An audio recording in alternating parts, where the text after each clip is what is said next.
Hello, subscribers. This is Mrs. Lehman from Math with Mrs. Lehman. I'm here with my fourth period group. If you would all say hello. Hello. Hi. What'd you say? Hi. Oh. Good day. All right. Anyway. Good day, mate. Alrighty. Everyone's a clown. All right. Define what a factor is in your own words. Who can tell me what a factor is? Yes. A factor is a number that can multiply by something to turn into a bigger number. Example, 1 times 1. The first one is a factor of 1. Or 1 is a factor of 2. 1 is a factor of everything, right? Yeah, basically. Yeah. Yep. Universal factor right there. Any other definitions? Alex. A multiple of one number to the next. Okay, so we're going to learn about multiples, and we do use factors to multiply to get the bigger number, to get a product. So we just need to tweak that a little bit, okay? Anyone else?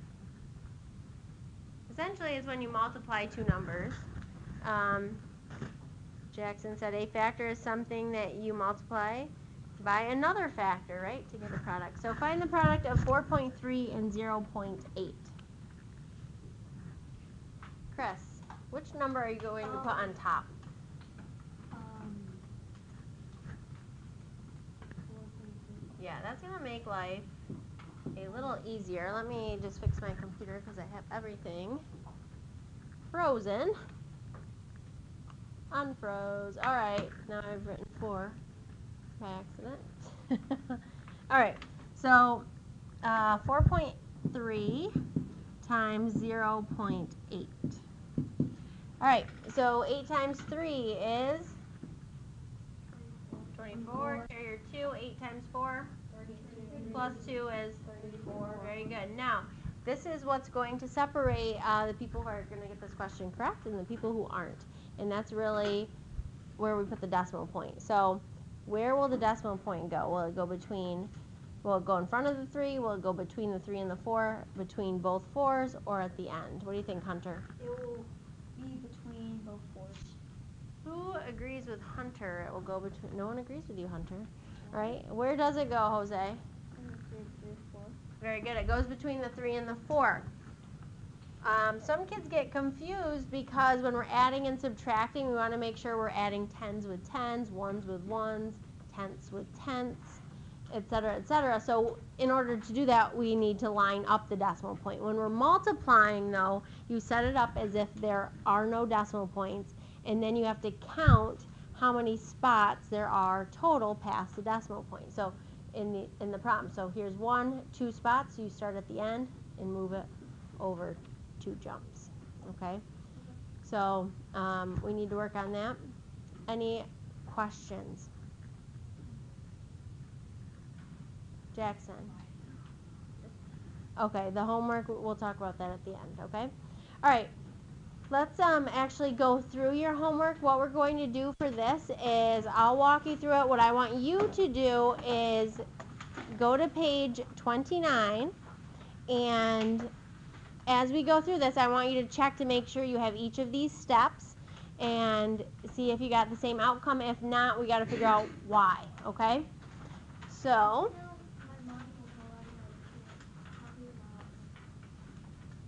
all right, so let's see here. Okay, the first one you should have gotten 15 over 104. Raise your hand if you got 15 over 104. All right, nice job. So the key to this is you keep the first number divided by this number right here. Let me make sure I have it on a pen. This number needs to be turned into an improper fraction before we start doing the copy dot flip division thing.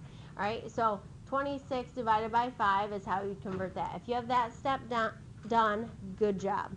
All right, then you drop, switch, flip, or copy dot flip, or keep, change, flip, whatever saying that you want to use for multiplying by the reciprocal. So keep 3/4 the same, change that to multiplication, you get 5 over 26, multiply straight across, you get 15 over 104. Any questions? All right, the next one, number 2. This one, again, we have this 2.5 as a mixed number. We need to turn it into an improper fraction, so we have 3/7 divided by 5 halves. After it's in that format, Then you can go ahead with the division where you copy, dot, flip. So 3/7 times 2/5. Multiply straight across, you're going to get 6 over 35. Raise your hand if you had 6 over 35.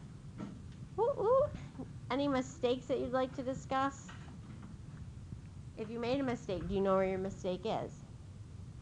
Most everybody got it correct, but all right, don't be shy if you miss one and you would like to get more explanation. All right, so the next one is 5/8 divided by 6 and 5/6. So you've got to take 5/8 and divide it by 41 over 6, essentially. So we're going to then copy, dot, flip. You'd get 5/8 times 6 over 41. If you did that without simplifying before you multiply, you'd get 30 over 328. Did anyone just have 30 over 328? All right, so you need one more step. You need to simplify, okay? Because chances are, if this were multiple choice, for example, you would not necessarily see 30 over 328. You would see that they're both even. They were divided by 2. You'd get 15 over 164 as an option instead. Does that make sense, everyone? All right, so one option you have is in red ink there. If you do not like dealing with bigger numbers, it would be in your best interest to learn how to simplify before you do your multiplying here, okay?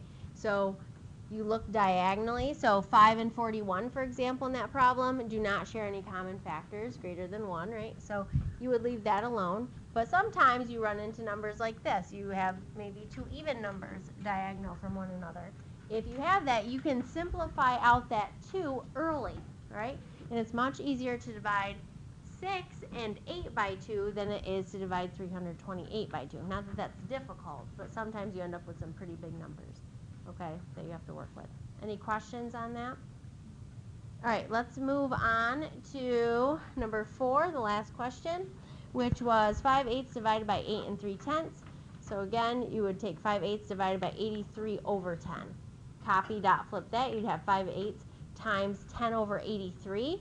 If you did not simplify, you would have gotten 50 over 664. Who had 50 over 664 as their answer? Bless you.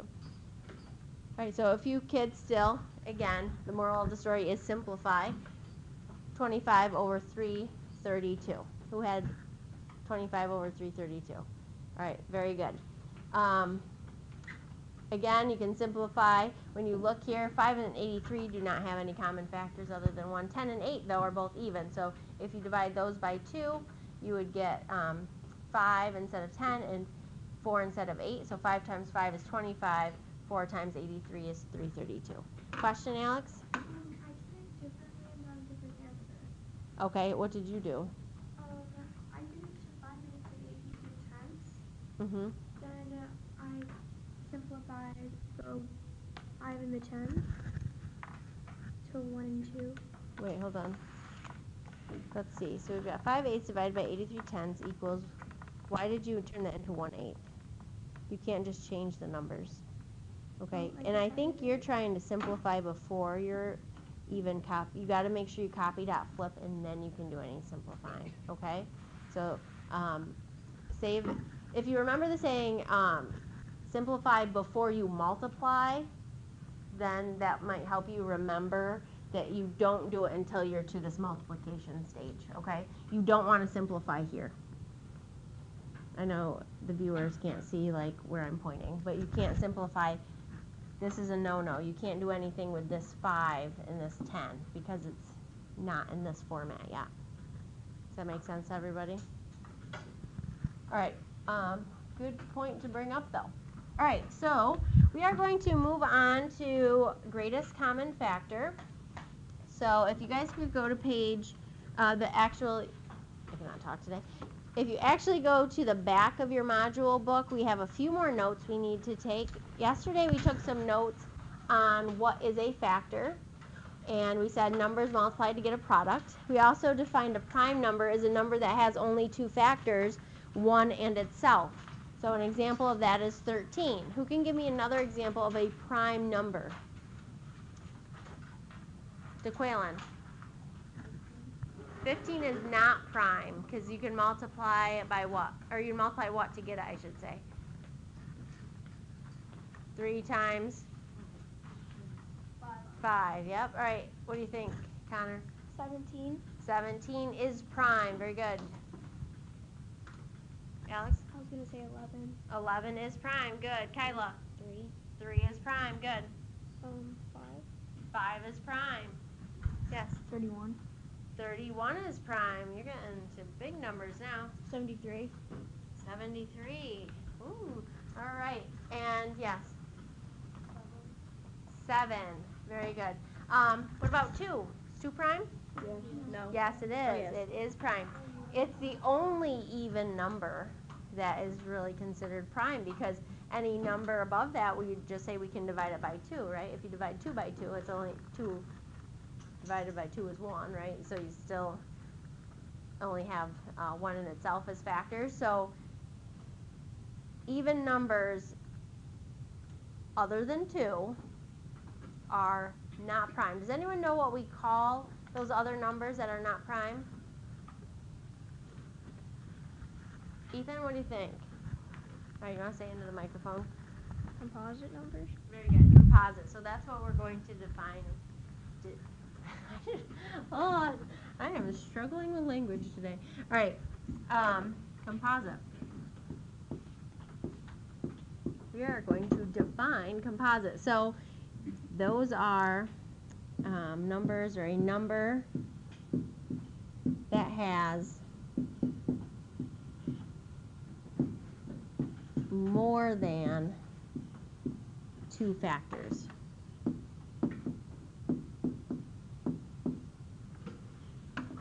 So, for example,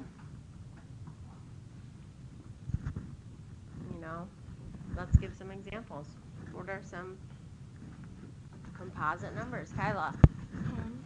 10 is composite, has a whole list of factors. 100. 100 has a lot of factors, yes. 50. 50 has multiple factors, yes.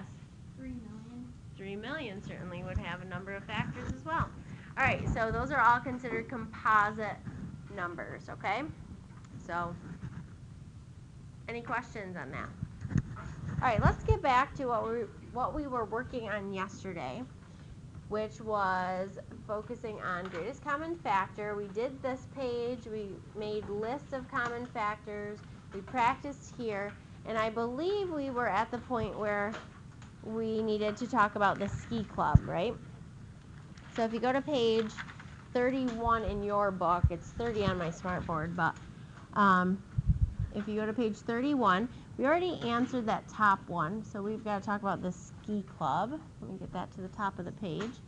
All right, so one of the biggest challenges that kids face when it comes to greatest common factor isn't necessarily actually finding greatest common factor. Kids seem to be pretty proficient at that. It's recognizing when a word problem is telling you you need to use greatest common factor, because that's hard to recognize. So in the last problem we dealt with, it was talking about making teams of kids, right? And we wanted an equal number of girls on each team, and we wanted the boys to also have not necessarily equal number of boys and girls on the same team, but each team had to have an equivalent number of boys. So we couldn't have one team that was all boys and one team that was all girls or anything like that. So in this problem, we're going to be making some welcome kits for skiers, and both of these questions are greatest common factor, because what we are doing is we're taking a number of, well, in the last one it was people, in this case objects, right? And we are separating them into equal sets of something or equal groups of something, equal teams. They're all identical, so they're all going to have the same amount of whatever in each. Does that kind of make sense? So, at Halloween time, maybe you're making bags of candy and you want to make sure every bag of candy you're passing out to the trick-or-treaters has the same number of Tootsie Rolls in it. Or maybe you're creating stockings for some kids or something, and you want to make sure that every stocking is equivalent to every other one. Yeah, because that would lead to some potentially disgruntled situations, right?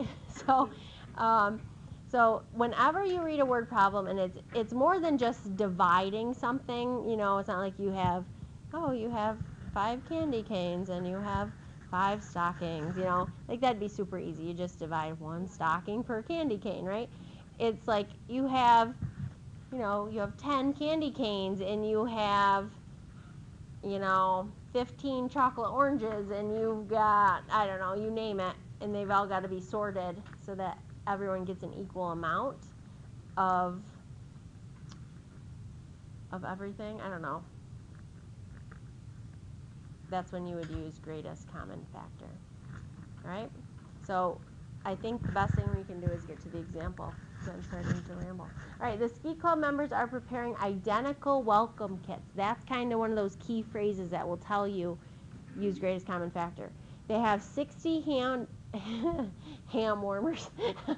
They have 60 hand warmer packets. They don't make ham warmer packets, just so you know. And 48 foot warmer packets. And what is the greatest number of kits they can prepare using all of the hand and foot warmer packets? How many hand warmer packets and foot warmer packets will be in each welcome kit? So let's underline the keywords. It says they are preparing identical welcome kits. So that's a clue that you're going to be using GCF. All right. How many hand warmer packets is important? How many foot warmer packets is important? And the phrase in the next question here is really what's key. It says, what is the greatest number of kits they can prepare? And they've got to use all of the hand and foot warmer packets, right? And then we also want to know how many hand warmer packets, how many foot warmer packets will be in each. All right, so when we're getting these all set, we need to know how many we put in each bag. Okay, so we've got to find the GCF of 60 and 48. So let's label, this is going to be hand warmer packets. We know that there are 60 of those. And foot warmer packets, we know that there are 48 of those. So let's spend a minute. I'm going to pause the video while we create our list of factors. Okay, before we get into the factors, a question just came up, or a comment. Mrs. Lehman, they do make hand warmer packets. And I said, yes, I know they make hand warmer packets for skiers, snowmobilers, hunters, ice fishers, fisher people. Anyway, I understand that they make those to keep people warm. I said, by accident, ham warmer packets to warm your ham. Anyway, warm ham is pretty good. So I'm going to pause this again, and then we're going to come back with a list of factors.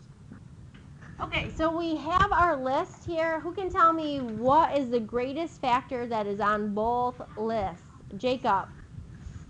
12. 12 is the largest, so that is our greatest common factor. Therefore, we would say we make 12 kits, or we can make 12 kits. Now, here's the fun part. We know we have 12 kits, and we've got 60 hand warmer packets that need to be distributed equally amongst these 12 kits. So how many hand warmer packets will there be per kit? I had to do a little per thing. All right, go ahead. 5. 5. How'd you get that, Connor? Because when we did the chart, it went up by 1, and with the 12, it is 5. So you were looking for the factor that went with the, I'm going to circle it or box it in here on the smart board. So you were looking, you're looking at this as a set of factors, and we know that 12 times 5 is 60, right? So if you work kind of backwards there, 60 divided up amongst the 12 kits is going to be 5 hand warmers.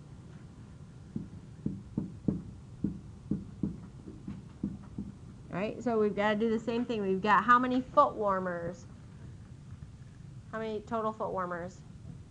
48, yeah. So we're going to take 48 foot warmers. We're going to divide that up amongst the 12 kits. How many foot warmers per kit? Ethan, nice and loud. 4. 4, very good. So 4 foot warmers. So how many total items are in each kit? Kyla, 5 hand warmers and 4 which is a total of how many items? 9 items, very good. So 9 times 12 is what? 108. And then what's 60 plus 48? 108. So we've accounted for all of our items. Does that make sense to everybody? Yes. All right, so that all these things kind of connect. All right, we're actually going to now start teaching learning factor trees. So if you could go to the back of your notebook, we're going to just start it today. We're going to spend tomorrow on greatest common factor as well. And then on Monday and Tuesday, we're going to learn least common multiple. And then on Wednesday, we're going to review. On Thursday and Friday, you're going to take your test. Does that make sense to everybody? So what are the things you're going to be tested on? I know I'm kind of like random here, but we are going to have a test on multiplying decimals, dividing fractions, greatest common factor, least common multiple, anything that we learned in Module 2 here. So I think that is pretty much it. We haven't done a bunch of crazy stuff. Adding and subtracting decimals is in there as well. All right, so pretty much all the operations with decimals and fractions. All right, here we go. So on your page, we are going to do what we call a factor tree. All right, so let's do what was that, 48 and 60 for the hand warmer and foot warmer? Let's use those numbers, all right? So let's write down prime factorization. And what prime factorization is when we break a number down into all of its prime factors. So we keep breaking it down until we are only left with prime factors that would then multiply to give us that original number, okay? So this will make sense once we do an example. So 60 is what we're going to do. It's going to be a factored tree, so it's going to be maybe a little Charlie Brown-esque, maybe a little, lopsided, but we're going to keep bringing down our factors each time. You'll see what I mean. All right, so you start with a factor tree giving any math fact. You don't want to use ones in a factor tree, but other than that, any math fact or multiplication thing that would multiply to give you, set of factors that would give you 60. Alex?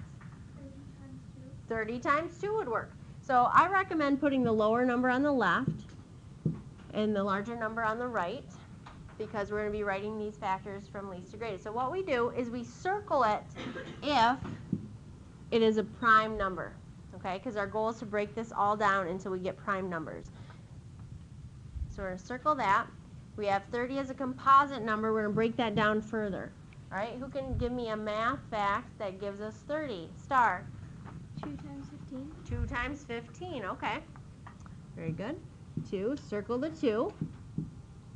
And 15 is composite. Now, I'm going to bring this 2 from the first line down, because essentially, don't draw these lines on your notebook, please, but these lines, each of these, are going to multiply to give you 60, right? 2 times 30 is 60.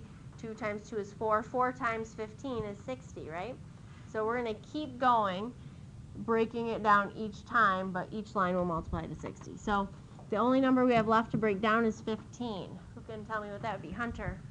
5 and 3. All right, I'm going to write 3 and 5. And those are both prime numbers. Got to bring down the 2 and bring down this 2.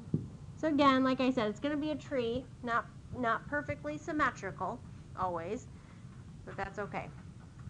Now what we need to do is put the presents under the tree. So that last line, you want to take all the factors and list them, but you're going to multiply them actually. And you put them in order from least to greatest. So 2 times 2 times 3 times 5. And if you were to multiply that out, you would get 60, right? Because you have 2 times 2 is 4. 4 times 3 is 12. 12 times 5 does equal 16.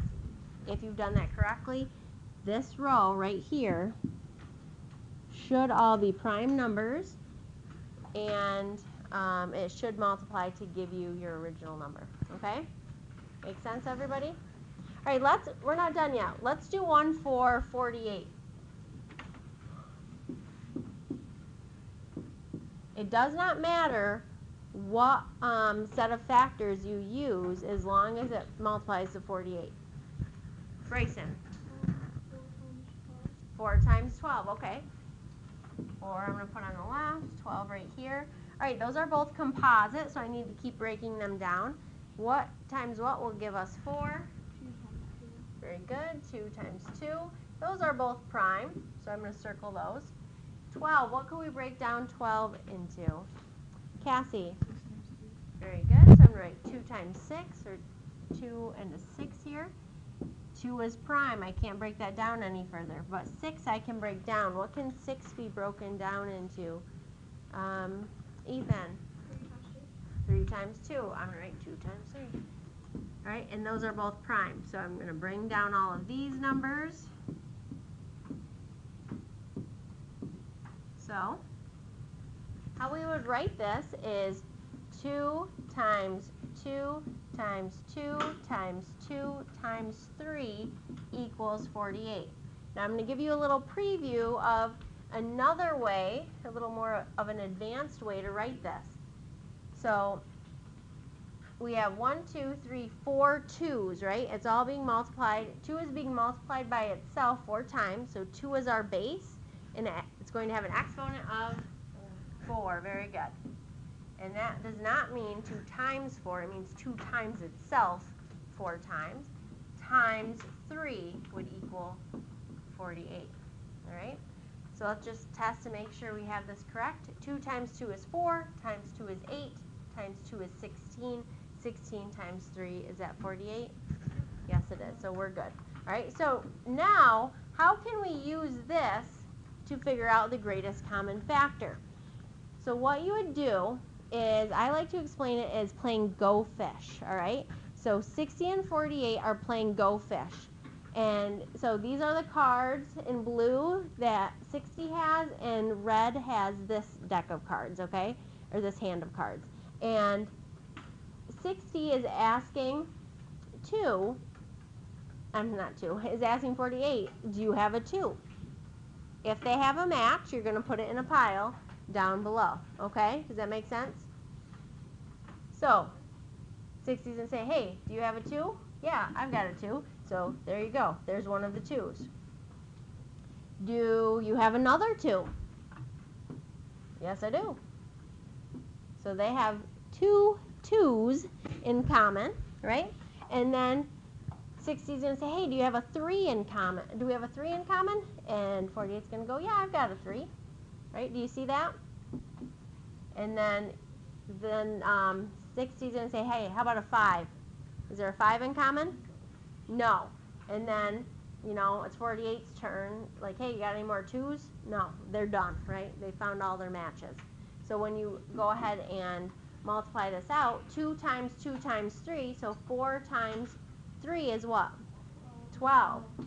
So that is another way, so the GCF is 12. That's another way of finding greatest common factor. So again, we did it with the list because these were relatively low numbers, but if you have big numbers, then the factor tree may be an easier way to go. All right, I'm going to wrap this video up. So thank you for watching.